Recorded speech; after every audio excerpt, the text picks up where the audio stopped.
Viewers আপনারা সবাই কেমন আছেন? আমি আছি আলহামদুলিল্লাহ ভালো। তো আমার সামনে যেটা দেখছেন এটা হচ্ছে মাকসালা বলা হয় আরবিতে। এটা হচ্ছে একদম ন্যাচারাল একটা পাথর। এটা মূলত সৌদিদের কিচেন রুমে অথবা যে কোনো রুমে কিচেন রুমের ওই বেসিং বেসিং হিসাবে ব্যবহার করা হয়। দেখেন পাথর,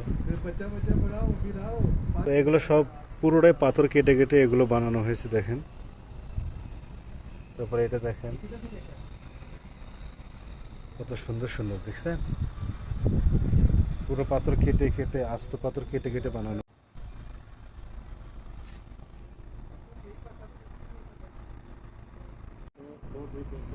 वो इधर है नहीं, ये सूर्य गया है। वो बंद सूर्य गया है। वो सूर्य गया। वो आएगा। ये मालूम है सूर्य ना? मैं जब जिधर से ये पत्थर है तो पुराना आदमी है ना, उड़ता था। फिर एक दफा फोन किया, वो बोतल स्टार्ट में आया, वो चाइना, तो मैं कहा मुझ पे 3-4 दिन के बाद आएगा। चाइना भी जाता है, उधर भी जाता है।